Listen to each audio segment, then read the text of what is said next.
आज से 2500 साल पहले ऐसे ब्रिलियंट वैज्ञानिक ने जन्म लिया था जिन्हें कुछ लोग भगवान का अवतार और इंसानियत का उद्धार करने वाला भी बोलते हैं, और उस महान इंसान का नाम था गौतम बुद्ध। जैसा हम सब जानते हैं कि सिद्धार्थ गौतम एक राजा के बेटे थे और खुद भी एक राजा थे, इसलिए जिंदगी के शुरुआती 29 साल उन्होंने महल की शान और शौकत के बीच बिताए थे। एक दिन जब सिद्धार्थ अपने रथ पर बैठकर अपने राज्य का भ्रमण कर रहे थे, तब उन्होंने एक मरे हुए इंसान को देखा, जिसका ऐसा असर सिद्धार्थ के दिमाग पर हुआ कि उन्होंने अपना सारा राजपाट छोड़ संन्यास ले लिया और सच की तलाश में निकल पड़े। दोस्तों, ऐसा कहते हैं कि 6 साल की कठिन तपस्या के बाद भी जब उन्हें कुछ हासिल नहीं हुआ, तब सिद्धार्थ बचपन में जो मेडिटेशन किया करते थे उस मेडिटेशन के साथ एक पेड़ के नीचे बैठ गए और अपने आप से यह प्रॉमिस किया कि जब तक मुझे मेरे सारे सवालों के जवाब नहीं मिल जाएंगे तब तक मैं यहाँ से नहीं हिलूंगा, चाहे फिर इसके लिए मेरी जान ही क्यों ना चली जाए। कहते हैं कि 48 दिनों तक गौतम बुद्ध वहीं उस पेड़ के नीचे बैठे रहे और 48 दिनों बाद वैशाख की फुल मून इवनिंग में उन्हें एनलाइटनमेंट मिला, और जिस मेडिटेशन से गौतम बुद्ध को एनलाइटनमेंट प्राप्त हुआ उसमें मेडिटेशन का नाम है विपासना मेडिटेशन। विपासना मेडिटेशन की बहुत पुरानी टेक्निक्स है,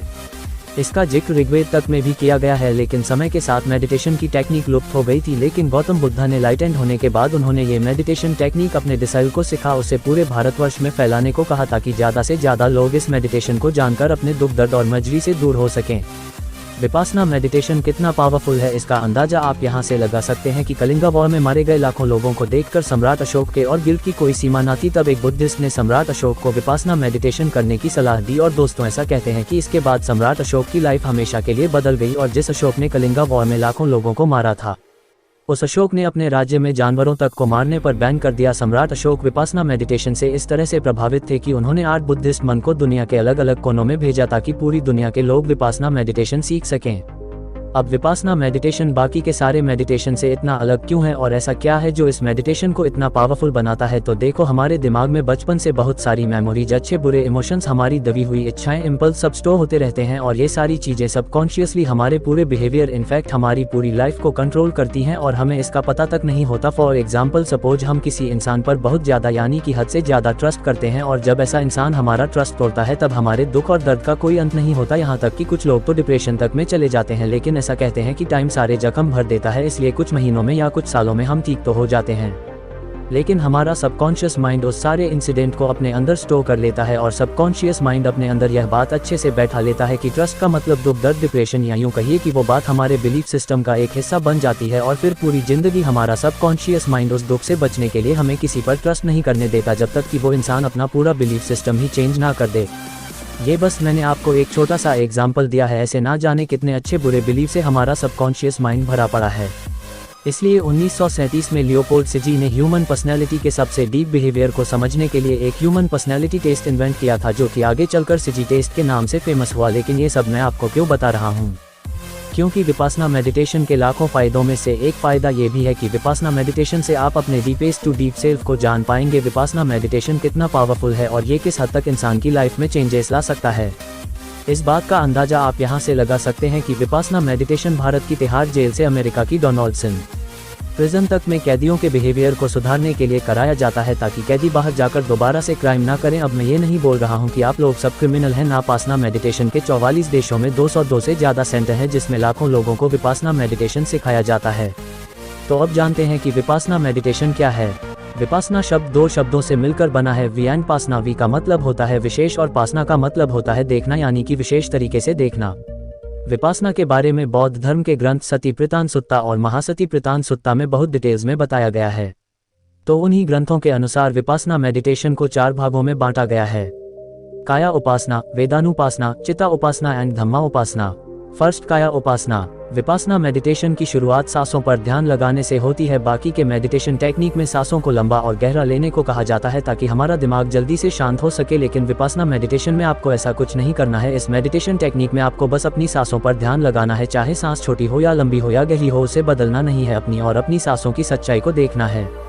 अब ऐसा 2 रीजन्स की वजह से किया जाता है। फर्स्ट, हर 9 सेकंड के अंदर हमारे दिमाग में कोई दूसरी थॉट आ जाती है, तो उस 9 सेकंड के साइकिल को तोड़ने के लिए हमें सांसों पर ध्यान लगाने को कहा जाता है ताकि हमारा कंसंट्रेशन गहरा हो सके और हम रियल विपासना मेडिटेशन को ठीक से कर सके। दूसरा, जब आप कुछ दिनों तक अपनी सांसों पर ध्यान कर लेंगे तो आपकी नोज के आसपास आपको कुछ सेंसेशन फील होने शुरू हो जाएंगे, तो इसलिए पूरी बॉडी में सेंसर्स की अवेयरनेस को इंक्रीज करने के लिए सांसों पर ध्यान लगाने को कहा जाता है।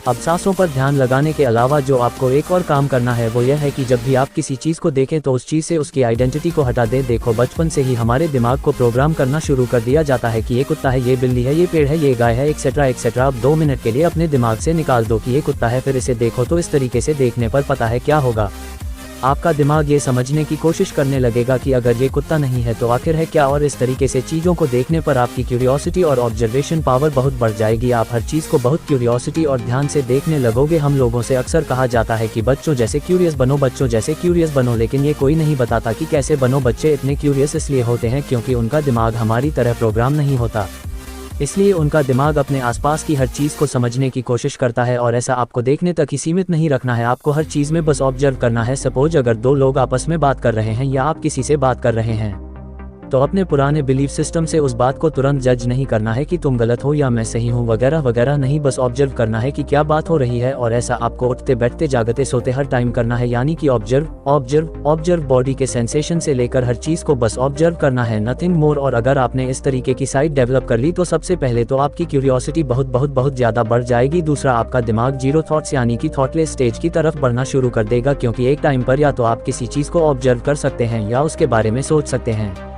आप दोनों काम एक साथ नहीं कर सकते हैं। तीसरा काम जो आपके साथ होगा वो ये कि आपकी ऑब्जर्वेशन पावर इतनी बढ़ जाएगी कि आप हर चीज़ में बस उसका सच देख पाएंगे, चाहे फिर वो आपके इमोशंस हो, 2 लोगों की बातें हो या दुनिया की कोई और चीज़, आपको बस हर चीज़ में उसकी सच्चाई दिखने लगेगी। और यही विपासना का सही मतलब भी है, जो जैसा है उसे वैसा ही देखना, ना कि अपने प्री प्रोग्राम दिमाग या इमोशंस के साथ उसे देखना। और अब ऐसा बिल्कुल नहीं है कि आप 10 दिन के अंदर ही पूरे यूनिवर्स को समझ जाओगे। गौतम बुद्धा के अनुसार विपासना में पूरी तरह से मास्टर होने में 7 साल का समय लगता है। मैं भी पिछले 10 दिनों से फॉलो कर रहा हूँ और मेरे अंदर जो चेंजेस आए हैं वो यह है कि मैं हर चीज़ को अब बहुत क्यूरियोसिटी के साथ देखता हूँ कि आखिर यह है क्या। और सेकंड, मुझे हर चीज़ को देखकर अब ग्रेटिट्यूड की फीलिंग आने लगी है, क्योंकि अब मैं अपने दिमाग से बाहर निकलकर अपने आसपास की दुनिया को ऑब्जर्व कर रहा हूँ, जो कि बहुत खूबसूरत है।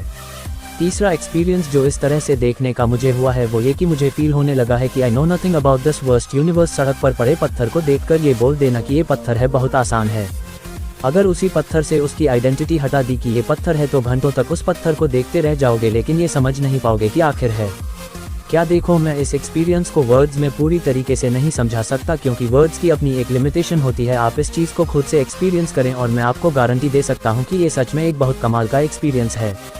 सेकंड है वेदानुपासना। वेदना यानी कि फीलिंग को विशेष तरीके से देखना। विपासना मेडिटेशन सेंटर्स या जेल में जो विपासना मेडिटेशन प्रैक्टिस कराई जाती है वो यही वेदानु उपासना प्रैक्टिस कराई जाती है, क्योंकि हम और हमारा दिमाग फीलिंग्स, हर तरीके की फीलिंग्स आता है तो हम गुस्से के हिसाब से रिएक्ट करते हैं। अगर हमें किसी चीज़ से अच्छी फीलिंग्स है तो हम उस फीलिंग को प्रोलॉन्ग करना चाहते हैं, या फिर अगर जब हमें दुख दर्द की फीलिंग होती है तो हमारा दिमाग उस फीलिंग से जल्दी निकलना चाहता है। कहने का मतलब यह है कि हमारे दिमाग में आने वाली हर थॉट पर हमारा दिमाग रिएक्ट करना चाहता है, और इसी की वजह से हम अपनी इमोशंस के गुलाम बनकर रह जाते हैं। सो इसीलिए विपासना मेडिटेशन सेंटर और जेल में विपासन मेडिटेशन के कोर्सेज के दौरान एक इंसान को लगभग दिन के 11 घंटे मेडिटेशन करना होता है। अब आप खुद सोचो, 20 मिनट एक जगह बैठने पर हमारी हालत खराब होने लगती है, तो 11 घंटे मेडिटेशन करने में कितना दर्द होता होगा। और यही इस वेदान उपासना मेडिटेशन की ट्रिक है कि आपको उस 11 घंटे में होने वाले दर्द पर कुछ रिएक्ट नहीं करना, बस उसे ऑब्जर्व करना है कहाँ दर्द हो रहा है। जैसे ही आप उस दर्द को थोड़ी देर ऑब्जर्व करोगे, दर्द खत्म हो जाएगा, फिर बॉडी के किसी दूसरे पार्ट में दर्द होना शुरू हो जाएगा। जब आप उस दर्द को भी थोड़ी देर ऑब्जर्व करोगे तो वो दर्द भी खत्म हो जाएगा। इसी तरह से आपको अपनी हर फीलिंग के साथ करना होता है, चाहे वो फीलिंग गुस्से की हो, दुख की हो, दर्द की हो या अच्छी फीलिंग हो। जब आप इस मेडिटेशन में मास्टर हो जाओगे तो आप अपने आप में और अपनी वो यही वेदानु उपासना प्रैक्टिस कराई जाती है,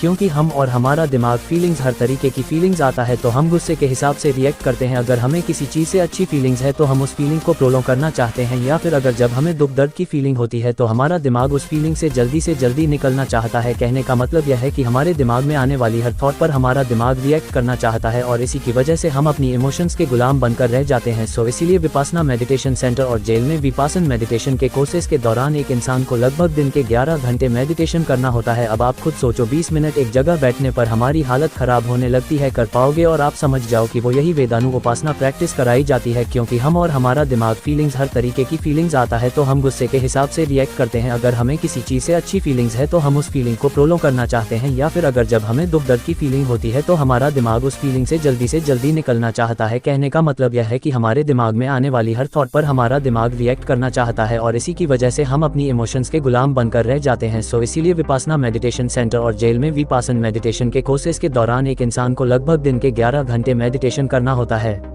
अब आप खुद सोचो, 20 मिनट एक जगह बैठने पर हमारी हालत खराब होने लगती है, परेशान नहीं कर सकते, आपके अंदर समता की भावना आ जाएगी, यानी कि आपका अपने ऊपर पूरा कंट्रोल हो जाएगा। आप समझ जाओगे कि I am not my thoughts and emotions. इसलिए जेल में वेदानु उपासना मेडिटेशन कराया जाता है ताकि कैदी अपने आप में और अपने इमोशंस और फीलिंग्स कर पाएं, और अपनी फीलिंग्स और इमोशन से किस तरह से चिपके हुए होते हैं। इस बात को the subtle art of not giving AFC के आगे आप समझ गए होंगे कि ऑथमास मैनसन ने अपने topic feedback loop from hello में बहुत ही खूबसूरत तरीके से बताया है कि लेट्स सपोज हमें एक बहुत छोटी सी बात पर गुस्सा आया, और तभी हमें ये रियलाइज होगा कि जैसे ही आपको ये छोटी सी बात पर गुस्सा हो रहे हैं तब आपको फिर और गुस्सा आएगा।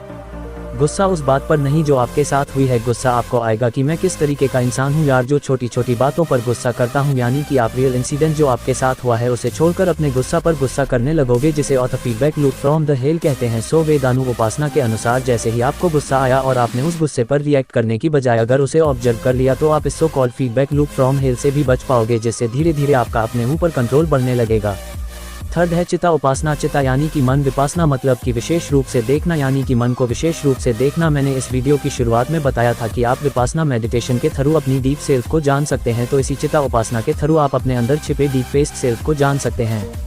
क्योंकि चिता उपासना मतलब कि माइंड कंटेम्पलेशन की हमारे दिमाग में एक दिन में लगभग 72,000 थॉट्स आते हैं, और उन 72,000 थॉट में से 80 से 90 पर थॉट्स वेस्ट होती हैं, और ये बेकार थॉट्स हमारे ब्रेन में ठीक उसी तरह से काम करती हैं जैसे कि जब किसी नदी या तालाब में बहुत गंदगी या मिट्टी होती है तो उस नदी के तल को देखना बहुत मुश्किल होता है, लेकिन जब एक बार वो मिट्टी या गंदगी साइड हो जाती है तो हम उस नदी के धरातल तक देख पाते हैं। ठीक उसी तरह इन बेकार की थॉट्स के चलते हम अपने डिपेंड सेल्फ को नहीं जान पाते, क्योंकि हमारा दिमाग हर समय इन्हीं बेकार थॉट्स को सोचने में लगा रहता है। अब चित्तानुपासना मेडिटेशन के अनुसार आपको बस अपने थॉट्स को ऑब्जर्व करना है बिना रिएक्ट किए हुए। अब वो थॉट्स बहुत नेगेटिव भी हो सकती हैं या बहुत पॉजिटिव भी हो सकती हैं, लेकिन आपको उन थॉट्स पर कोई रिएक्शन नहीं देना है। थोड़े ही दिनों में आप समझ जाओगे कि आपको किस तरीके के थॉट्स आते हैं, आपको समझ आने लगेगा कि कौन सी थॉट्स बेकार हैं और कौन सी इंपॉर्टेंट, और जब आपका ऑब्जर्वेशन गहरा होता जाएगा तब आप अपने दिमाग के हैबिट पैटर्न समझने लगोगे, अपने दिमाग की इम्पल्सेस, अपने दिमाग की क्रेविंग समझने लगोगे। देखिए, इन सब थॉट्स को भी आपको बस ऑब्जर्व करते जाना है और धीरे धीरे ये सारी थॉट्स आपके दिमाग से खत्म होने लगेंगी और आपको समझ आने लगेगा कि even I am not my thought. जब आपका ऑब्जर्वेशन बहुत गहरा हो जाएगा तब आप एकदम शून्य की स्टेज में पहुंच जाओगे, जहां पहुंचने के बाद आपकी लाइफ में चमत्कार होने शुरू हो जाएंगे।